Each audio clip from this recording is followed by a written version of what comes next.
Hello, this is Christian Okoye, former Kansas City Chiefs. You are listening to Grilling Truth.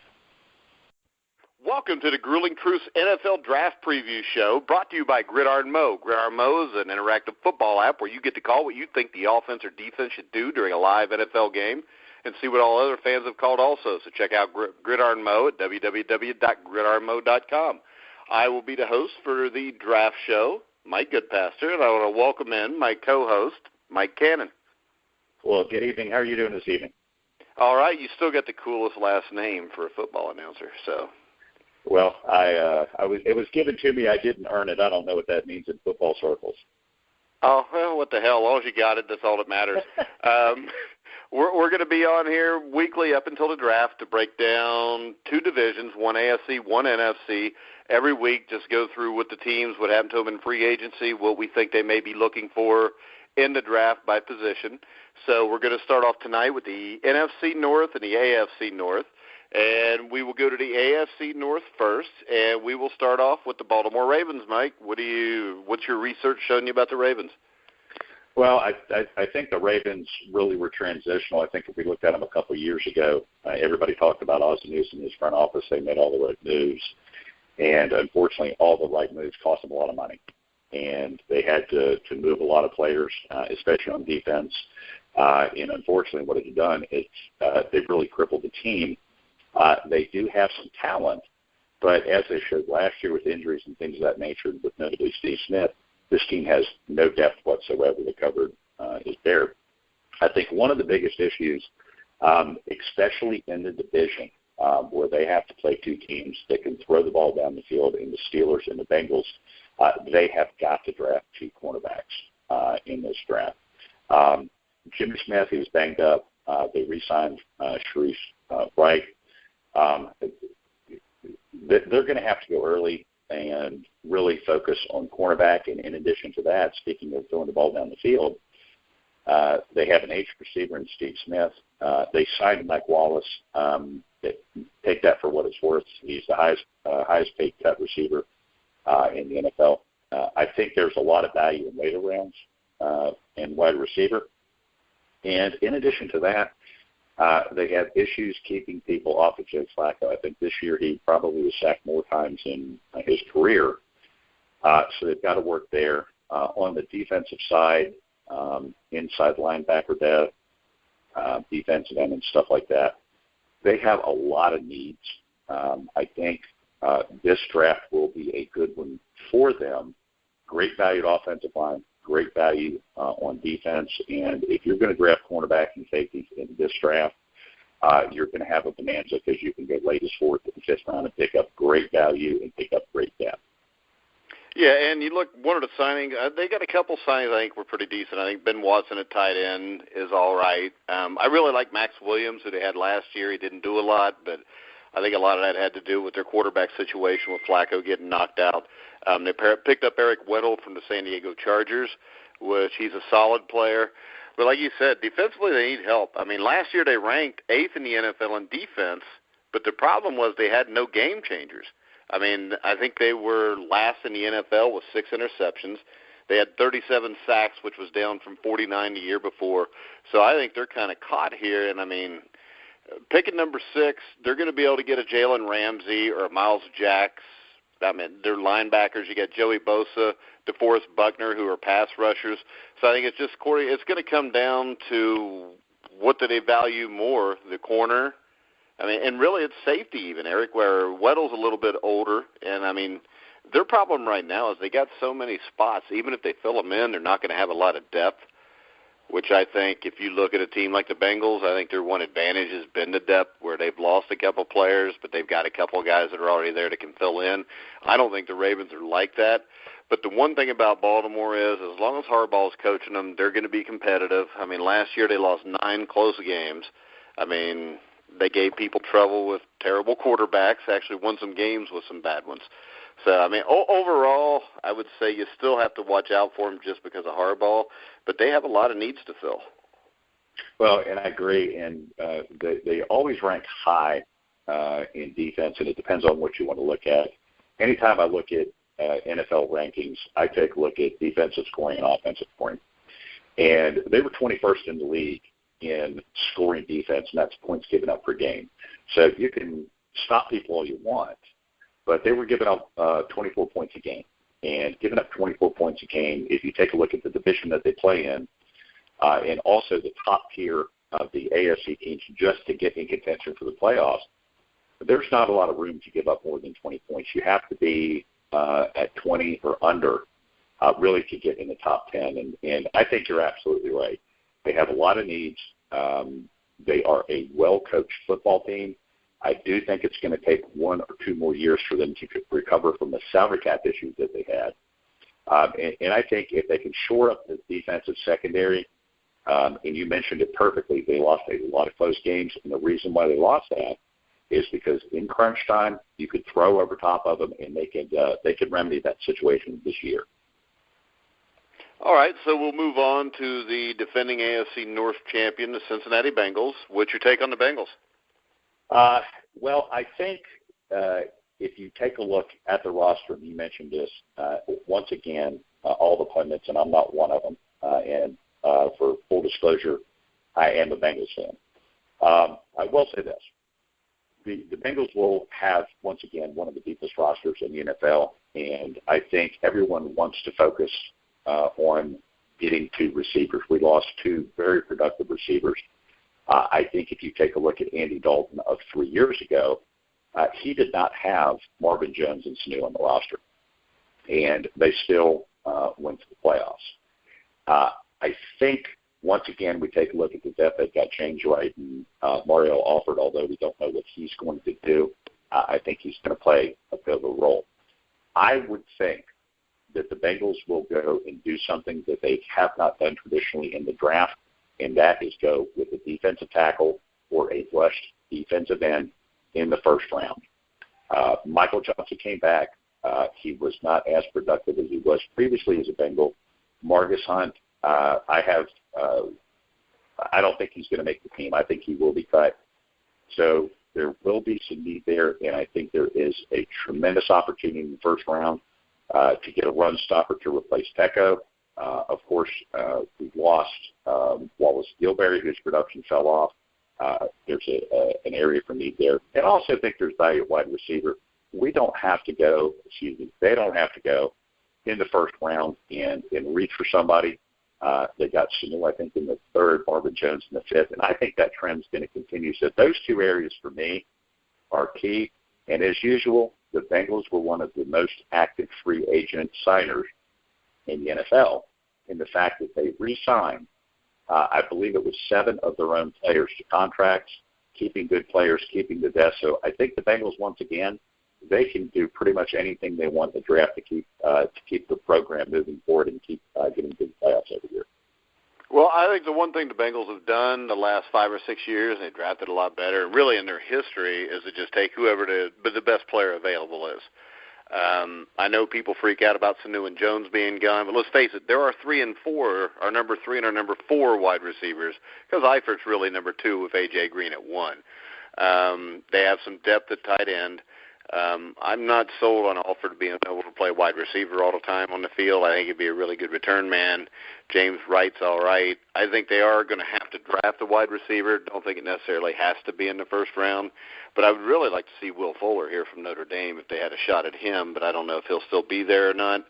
And let's face it, if they sign Jones or Sanu, they probably wouldn't be able to sign a George Alaoka. So, I mean, what they did with their money, I think, was good. Pac-Man Jones is a leader on the defense.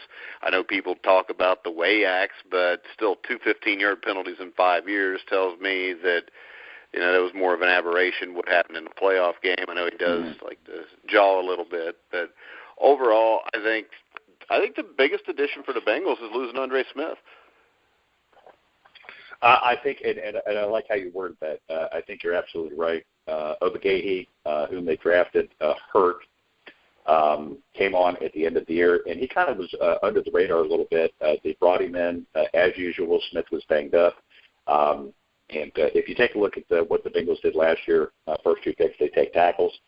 We do know that the Bengals will draft cornerbacks. Denard, Denver will be coming in slow. He's coming off of injury. Leon Hall still unsigned.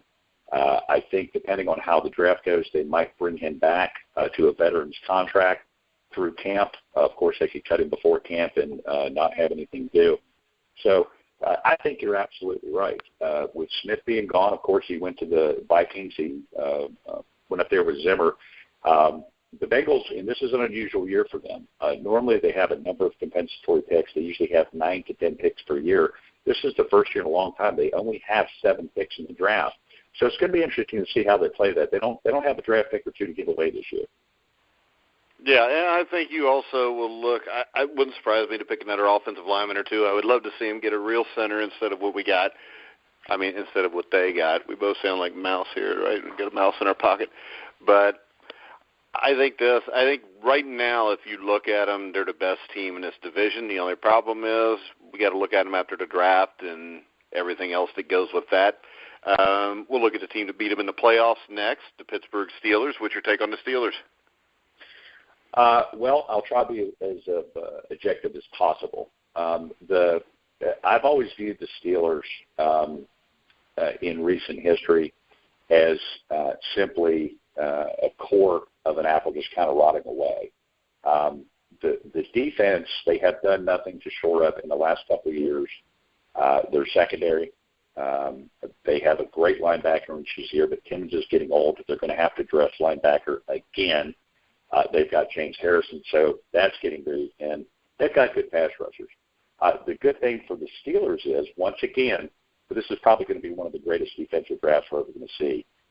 They do have to address that, and I think they will. They're going to draft cornerbacks, and I also think that they're really going to have to address safety. Now, they've got Will Allen. He's 34.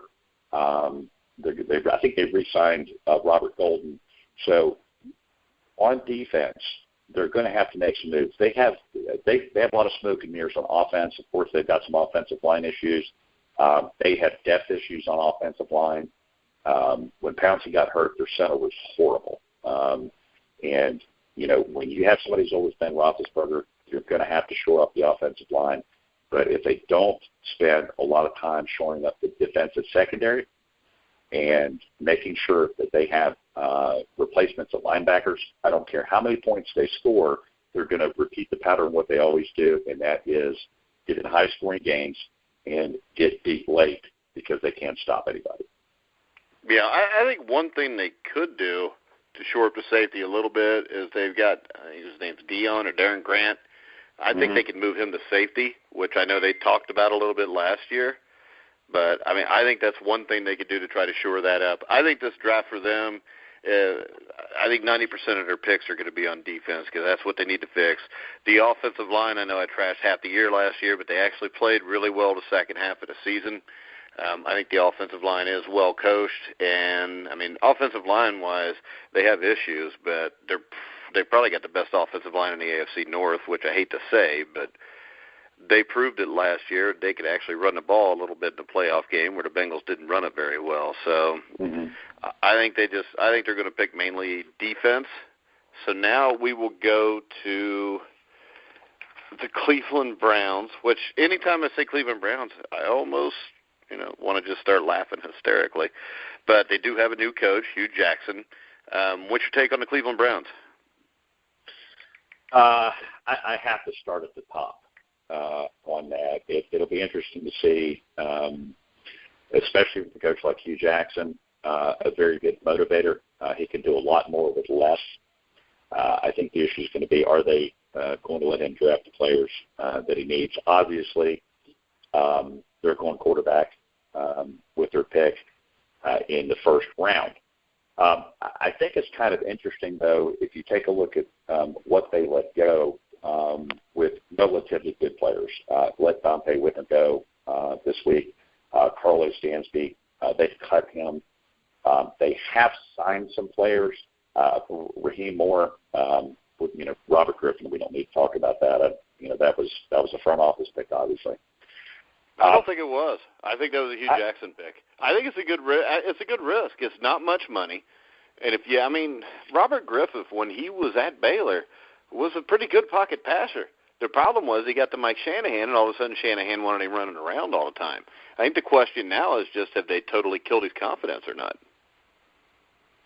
That's a good point. And really, and I'm sure there was a discussion had when they brought him in to let him know that he probably will not be competing ultimately for the starting job. Now, he may start the season as a starter, but I think what it's really going to depend on is what talent are they going to put around the quarterback. Doesn't matter who the quarterback is. Josh Gordon, we don't know if he's coming back or not. They do have some talent, but if you take a look at what's happened to the defense, they have nothing left on defense. Their linebackers are depleted. Their defensive line is still pretty stout, but with Tayshaun Gibson being gone, so they're going to, once they get into the later rounds, and I think they have, I'm not sure, but I think they have 10 picks this year. I think if Hugh Jackson can draft for a system of the things that he wants to do, they'll be in a position that 2 to 3 years down the road they compete. If Haslam will let them do that, and this could be the draft really for them, as much as I hate to say this, that could really help build a foundation if they build that foundation and quit letting the apple fall rot every year and hitting the reset button. Well, I think the big question there is, are they going to give Hugh Jackson 3 or 4 years to fix this? Or is it going to be like all the other coaches where they get a year or two, they're not winning, and then they blow the whole thing up again? And I think this is going to come down to what quarterback they draft. I mean, if it's Jared Goff, I think that's a huge risk. I mean, I like the Wentz kid from North Dakota. I think he is by far the best quarterback in the draft, but from everything I hear, Cleveland likes Goff, which makes me feel more confident I'm right about Wentz because, let's face it, Cleveland doesn't have the greatest history of drafting quarterbacks over the last 20 or 30 years. No, they don't. And I have to look at it this way. If and the Browns always fall into the rabbit hole on this, in needing a quarterback and drafting that high, it means your team is horrible. And if you are in a position where you're drafting a quarterback that high, in my opinion, the next 6, 7, 8 picks behind that, those are crucial. And the fact that these are people that you don't have any throwaway picks, these people have to make the rosters. And quite frankly, too, I think probably in addition to a really good draft is after camp, you're going to see a lot of cuts. And I think if Hugh Jackson can get a couple of complementary players and a couple of rotational players, he will be able to get adequate playing time for rookie players. They'll be able to build a practice squad, and I think they can get a core, but I don't have a lot of faith in the amount of time. And I agree with you. The quarterback's a crapshoot. I agree with Wentz. I did have the opportunity to see him play a couple times.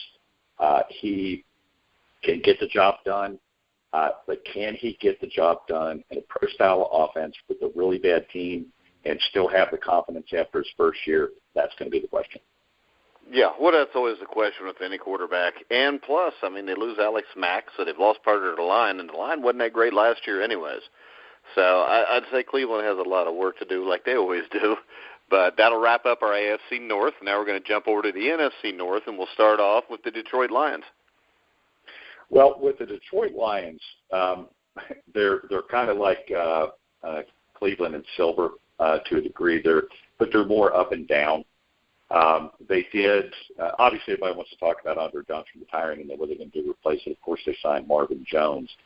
As far as what else they have to throw to, there's just not a lot there. I could definitely see them in maybe second, third round going back-to-back with wide receivers. They got to get some more weapons. In addition to that, I think in the later rounds, I think they're probably going to look at running back again. Abdullah had a horrible rookie campaign. Now, obviously, you can blame a lot on their offensive line, so they're probably going to go there. It is a good offensive line. I just don't think they had gelled. They had some new parts. But I think even though they signed James Starks, or not re-signed James Starks, I'm sorry, I forgot who it was, but I think Abdullah just underperformed. Now, one of the big issues that had mystified me, and I think every football fan out there, is they had two of the premier defensive tackles in the league, and both of them left.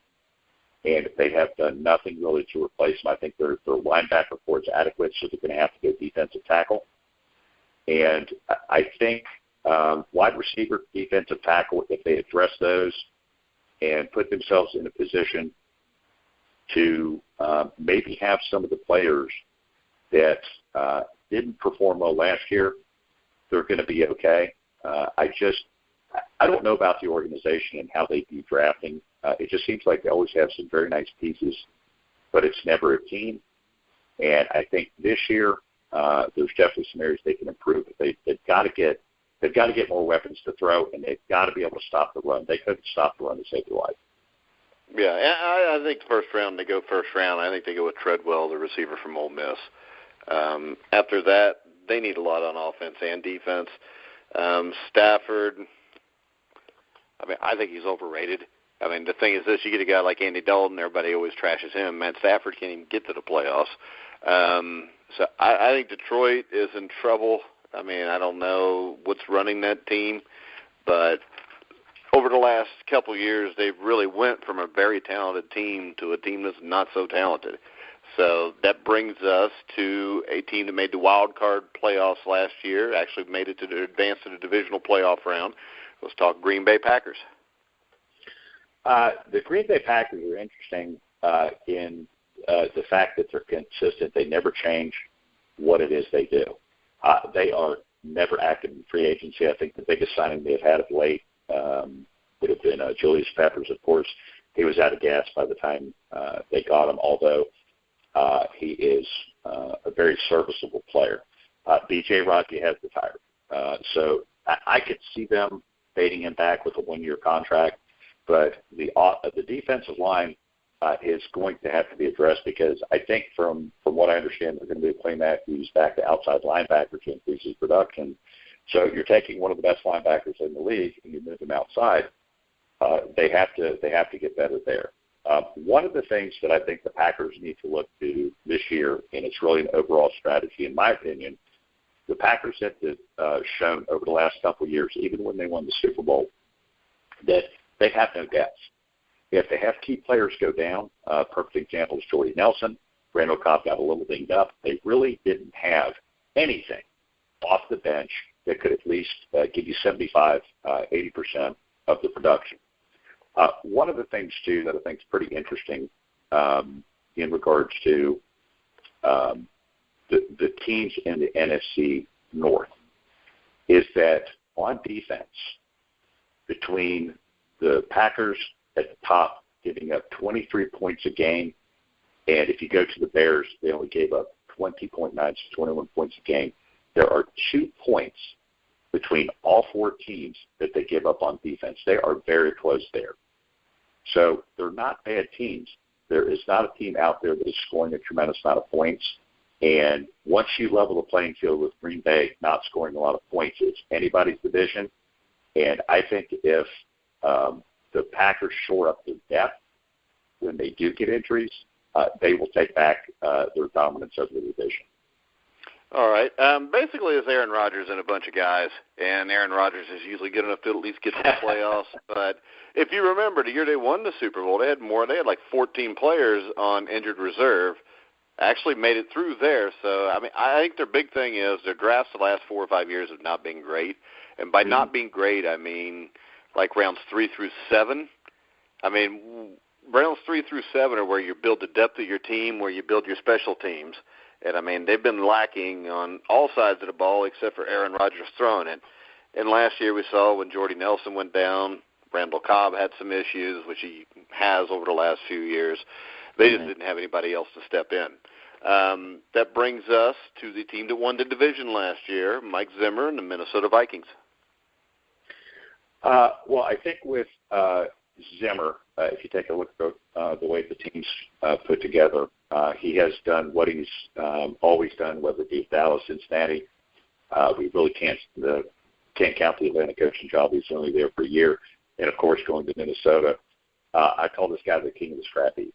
And as an aside, if you ever see Mike Zimmer, I can guarantee you Terrence Newman is walking about 3 steps behind him. Mike Zimmer is just like Hugh Jackson and a guy we'll talk about as a coach here in a minute, John Fox. He takes the roster that he has and develops a strategy based on what he wants to do.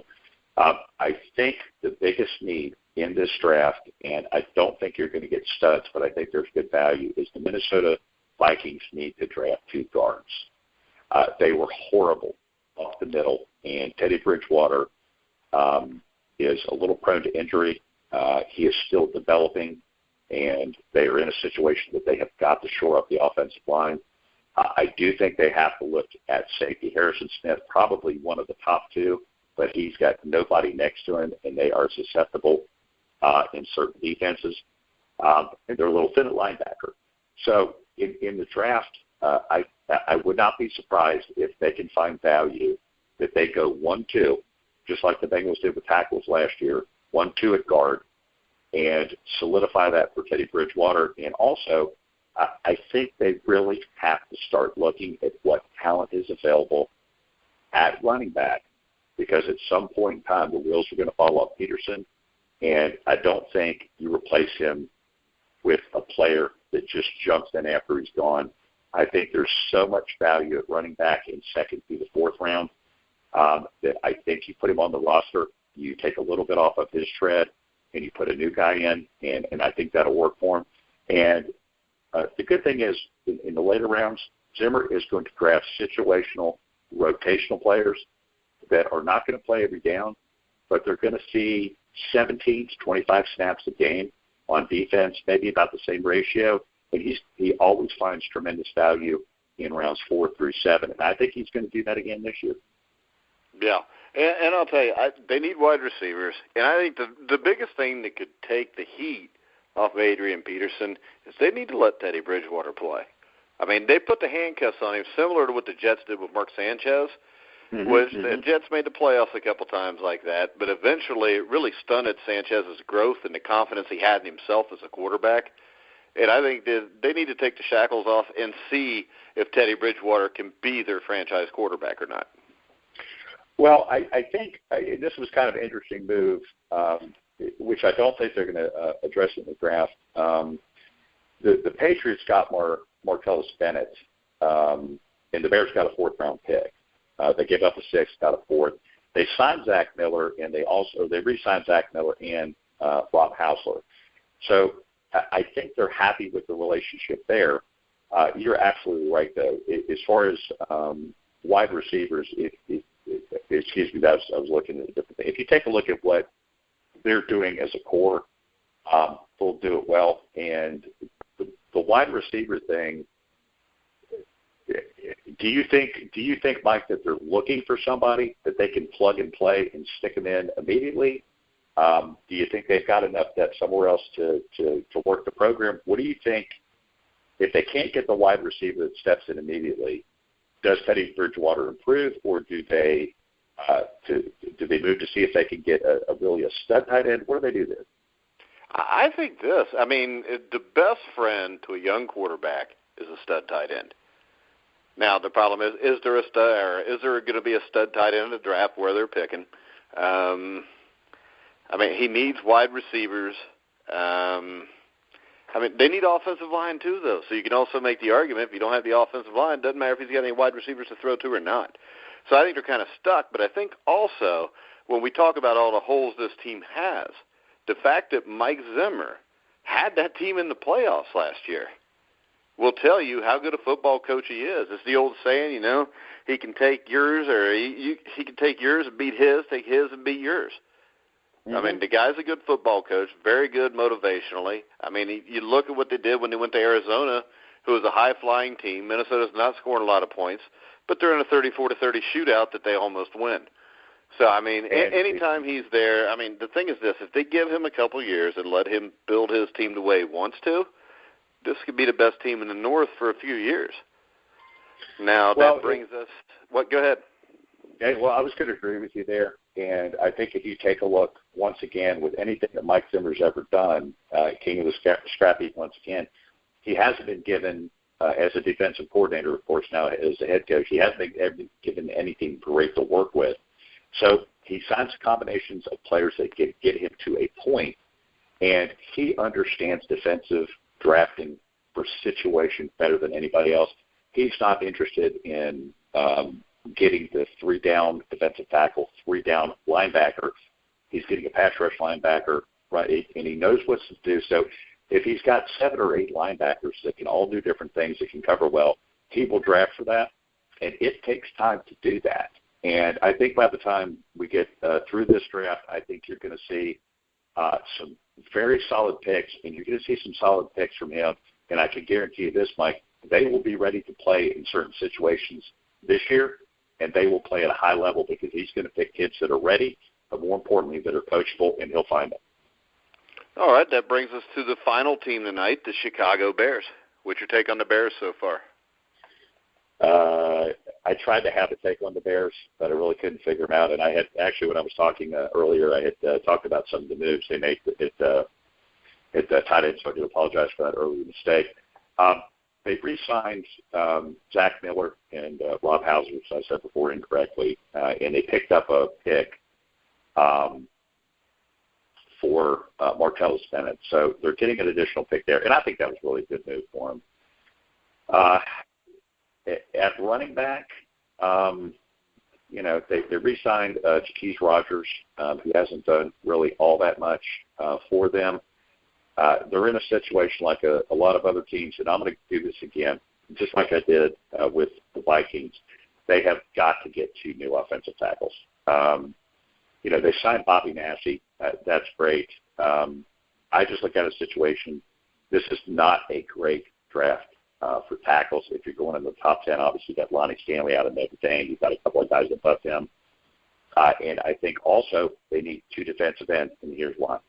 The Bears switched to a 3-4 defense, and the transition, you don't have the players, if you're running a 4-3, to go to a 3-4, and the Bears showed it. They're going to have to get 2 3-4 defensive ends to play, and they've got a great nose tackle. They don't have to do anything there, but when you're switching to the 3-4 once again, you're going to need to get an inside linebacker, and just like the Vikings, there's a lot of commonality in this division. They have nobody for Jay Cutler to throw to other than Alshon Jeffrey, and quite frankly, he's franchised. I don't think they're going to get a deal for him next year. They're going to have to draft 2 wide receivers. I think they're going to have to get 2 defensive ends, and they're going to have to get 2 offensive tackles. Well, I think they got one of the defensive ends, Akeem Hicks from New Orleans. I think he's a solid 3-4 defensive end. He's not a stud. But they signed 2 linebackers. I know they lost Shea McClellan, but they picked up Jarrell Freeman and Danny Trevathan, who's a really good inside linebacker. Offensive line-wise, they added Ted Larson, Manny Ramirez, which Ramirez, I guess he retired from baseball. Now he's playing football. But, Ramirez is a solid backup, came from Denver. I think Larson's a good offensive lineman. I think Jay Cutler's an underrated quarterback. I don't care what anybody says. Watch that team when they don't have him. They get and we've seen the team when they don't have him. Having said that, I think they had one of I call them the backup brothers. His quarterback played for Cleveland last year. Everybody played quarterback for Cleveland last year, didn't they? The one that his brother played for the Bears. Actually, he went from the Bears, I believe, to the Browns last year. He filled in okay. You're kind of interesting on Trevathan. We'll see how good he is, because I think he's a very good player. Don't get me wrong, but I think he was a lot better because of the people that surround him, kind of like a Ohio State player and an Alabama player. Yeah. They're all great, but they're all great because they're good players.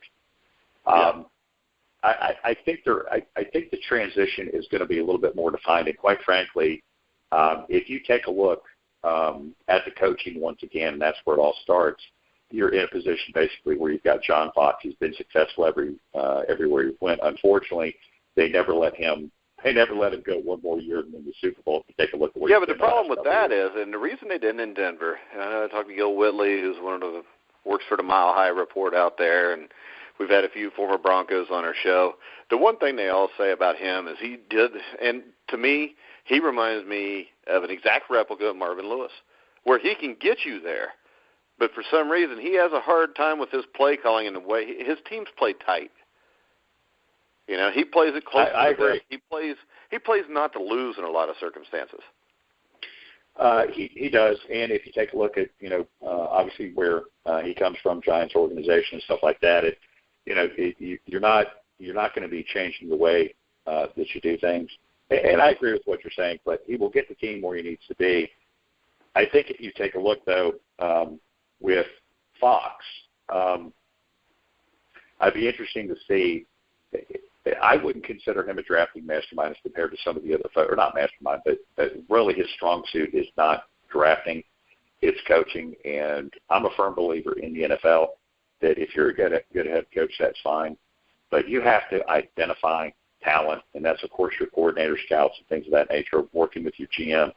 I just don't think he has the nose for talent that some of the other coaches that we've talked about this evening do.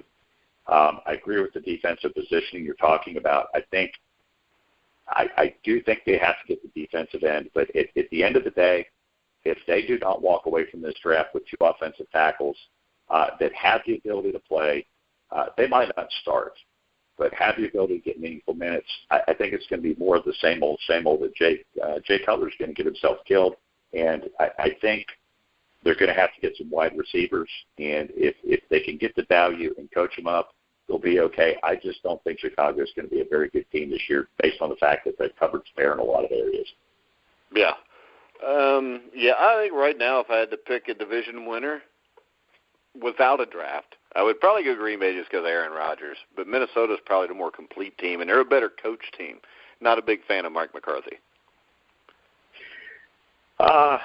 You know what? It's hard to pick against it because, we can only look back on what Green Bay didn't have last year, and that's Shorty Nelson, and, of course, Randall Cobb. Yeah, they've got Aaron Rodgers. It doesn't matter about anybody. As long as they got it, but put it like this. I look at them like this. As long as you've got Aaron Rodgers, no matter what else is around you, you're going to win 9 or 10 games. That's true. But you have to look at it, too. He took a pounding last year. And, as we talked about earlier, if they can shore up that offensive line, get some help on the inside of the guard play there, they'll do fine. And quite frankly, sometimes the best offense is having a good defense, and that defense at times just disappeared. You would just run up and down the field. So I'll agree with you. But their defense has been kind of rough for 4 or 5 years. Well, that's true. But at what point in time, if you don't do anything in free agency, and as you said, and I agreed with you, if your drafts have been horrible for the last 4 or 5 years, you have to look at the head coach for not identifying talent. And you got to look at Ted Thompson to say, if you're not doing it in free agency and your drafts are horrible, maybe it's time to kind of take a different approach. Pick one of the other, either draft well, like some of the Vikings, Bengals, and typically the Ravens, or go the free agency route, which the Bears did for a long time, and we're fairly successful with that. You got to pick your poison because it's difficult to be good at both. I agree with you. And usually the teams that win are not the teams that run out and sign a bunch of guys. It's teams that draft well.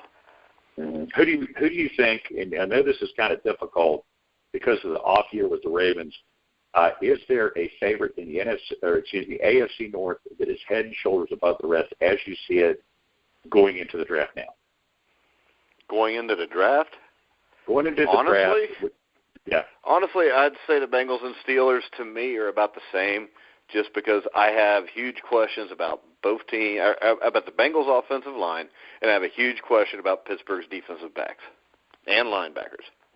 Shazier is a great player, but you need more than Shazier. To me, I think the Bengals have a deeper, more talented team, but my problem is this. I mean, I'm a Bengals fan just like you, and it's been 5 years of one and done. So before I'm ever going to say they're a huge favorite to do anything, they need to do something. Well, just head and shoulders to win the division. Yeah, head and shoulders to win the division. I mean, I wouldn't even count the Ravens out just because of John Harbaugh. I mean, they always scare me. You never go to Baltimore and get an easy win. But right now, I would put Cincinnati slightly ahead of Pittsburgh because my other question about the Bengals is this. I think the offensive line will be better. You got the Jake Fisher, you got Bowie. But my question is those other 2 wide receivers. I mean, hopefully they address that in the draft. Hopefully they can get a Will Fuller in the first round. And, I mean, that is the only guy I think that they I can would get take Will Fuller in the second. I think they'll get Will Fuller in the second. I don't think you can get Will Fuller in a second because you got to remember that would make him like the 57-player picked. The thing is this, wide receiver-wise, Treadwell from Ole Miss and Fuller are by far the two best guys. And there are, as you said, a lot of teams that need wide receivers. And if you don't take him in the first round, you might all of a sudden be facing him with the Baltimore Ravens. That's true. His name just jumped out of my head, but the wide receiver for Pittsburgh, Pittsburgh College, who kind of fits the mold of Sanu. He actually played a little bit of running back. He actually played quarterback while he was a Pitt Panther. I cannot remember his name. He's not drafted. He's not projected in the first round. He's about a mid-second. I could see a team like the Bengals moving back to get him. Well, I know who you're talking about. I think they can get him in the third or fourth round. I will tell you this. I think this is the weakest wide receiver draft in years. I will agree 100%. To me, the only two guys I see there that are worth a first or even a high second-round pick are those two guys. But that's what makes it kind of obvious that they're probably both. What about Boykin, though? I mean, do you not think Boykin's going to go in the first round out of TCU? No. I mean, his route running's questionable. I don't think he goes in the first round. I don't have him ranked as one of my top 5 receivers in there. But I can also tell you this, after my first 2, 3 through 10 are all about the same. I agree. So Let me ask you my thing question. is this. If you grab one in the first round and then you can fill other needs, you're probably still going to get a top 10 guy in the fourth round. Do you think out of the teams in the NFC North or the AFC North will reach from a wide receiver position and reach for the hype of Braxton Miller if that position in either one of those divisions, any of those teams? What do you mean by reach? First round? Yeah. It would surprise me immensely if anybody picks him in the first round. I mean, if you looked at him, he played, 1 year wide receiver? I mean, he's not polished. He's a great athlete. And maybe you can use him like the Steelers used to use Cordell Stewart because Braxton wasn't a bad quarterback. It's debatable. He might have been the best quarterback on that Ohio State team, and they should have left him there to begin with. But to me, I think that's a huge risk. And that's a risk that a team like the Bengals or the Steelers, that's a risk you can't really take in the first round if you're one of those guys. If you're the New England Patriots, hell, you could risk it because you're deep as hell, and with what everybody that's signed, it's going to be hard to beat them anyways. But if you're the Bengals, if you make a risky pick on a Braxton Miller and he doesn't turn out to be your number 2 wide receiver, you just completely wasted a pick. I mean, if he ends up being a guy that only catches 25 or 30 balls, you're screwed. Now, let me ask you this: and I see him in any of the or fellow Buckeye fans that listen to this, I do apologize. I see him somewhere between the third and the fifth round. You talk about Boykin's route running and all that. The guy's a great athlete, but if you look at him, he's playing against college students. His athleticism, once he steps into the pros, will diminish by about 40% because he's playing against professionally trained athletes, and he hasn't developed any one particular skill set. And it's great being athletic, but if you don't have a very precise skill, whether it be a quarterback, whether it be a wide receiver, it doesn't matter. So I don't see any one of the 8 teams that we talked about reaching to get him. I do see some value, especially for the Bears. I do see him as a great value if they can get him somewhere in the 4th to 5th round if he's still available there. I do think he would be a good addition for the Packers. That big-bodied receiver that, quite frankly, other than tight end, they don't have a big-bodied receiver. They've got 2 I'll give you this. receivers. I actually don't even think Braxton Miller is the best wide receiver coming out of Ohio State. I believe the best one's Michael Thomas. He's 6'2", 212. I think he'll go in a second or third round. But I think he's been their best receiver the last couple of years. He caught 56 balls for 781 yards. And the thing that impressed me about him is he battled Virginia Tech cornerback Kendall Fuller, who's one of the better corners in college football. And, I mean, he played really well, burned Fuller on a touchdown. I think his route running is a lot better. But the thing about him, the reason his route running is a lot better is before he had Devin Smith there, so Thomas was the Buckeyes' possession receiver in 2014. Right. So I think you've got a guy that's played basically every wide receiver position. He's done it for 4 years. He's going to be more polished. Put it like this. He is a safer pick than Braxton Miller. Braxton Miller could come out and be the greatest wide receiver that ever lived, but there's a better chance he's going to come out and not be that good. Where you got a guy like Michael Thomas, I think he's going to come out and he's going to be a solid player if you pick him somewhere late second round through the middle of the fourth. Okay, so what team of the 8 that we talked about, what team would he benefit the most on opening day in his first year? Who would he help the most, in your opinion, of the 8 teams we talked about today? Actually, I mean, he would fit in with Cincinnati or Pittsburgh best because they have big playmakers they can put next to him, and it's not going to be one of these things where you throw him in Minnesota, and outside of Stephon Diggs, there's nobody else there, and this guy's got to produce big time right away. There's a lot more pressure on him there, where if you bring him to Cincinnati and you put him on the slot or you put him on the other side from A.J. Green and you got Tyler Eifert there, he's going to get single coverage all the time. And I think it's just going to make his life a lot easier. So potentially if Chicago were to take a look, it'd be the same situation, do you think, with Alshon Jeffrey? Yeah, he'd fit perfect in Chicago, too. I forgot about Jeffrey. Okay. Well, it is always interesting with wide receivers because, you get to the pros, and I think the biggest thing that we see as NFL fans is in college, there's a lot now with the shotgun offenses and all that. It's just kind of run around in the zone and get open, and I'll hit you. Yeah, and the thing is this. The reason I say the 1-2 are the only 2 I take in the first 2 rounds, or at least through the middle of the second round, is with Fuller and Treadwell, they're guys that can get separation on their own. Where the other guys, I don't think in the NFL will be able to get much this kind of separation they can get, which if you can't get separation, you can't be a first-round wide receiver. You're absolutely right. I agree with you. Because if you're a first-round wide receiver, especially the first 20 picks, you've got to beat a man when you get there. And if you can't get separation, you can't beat a man.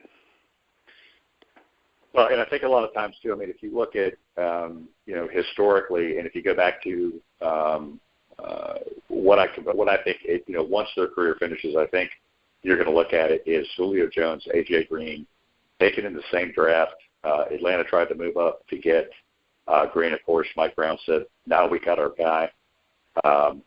But here's the thing. They went up and got their guy, and this is interesting about the draft. They went up and got their guy, but they gave away 2 drafts to get 1 receiver, and it has cost the Falcons moving forward. So you're absolutely right, Mike. When you're taking a look at the value of a wide receiver in the first round, he has to be a minimum of a 70 to 75 catch, 1,200-yard receiver. If you're taking him in the first 15 picks, he has to have that type of production. It's like any other position now. I mean, if you're going to take a quarterback in the first 10 picks, 2 years from now, he better be your starting quarterback, and he better be playing well.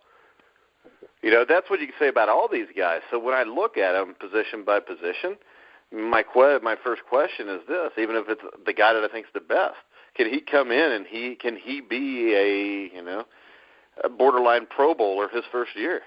Because that's what you're looking for. I mean, if you look at the Bengals in the 90s, just to bring them up, or the Cleveland Browns over the last 20 years, I mean, how many times did the Bengals of the 90s and early 2000s whiff on their first-round pick with a Big Daddy Wilkinson, who was a decent player from time to time, but he took plays off. He wasn't worth, a first-round pick.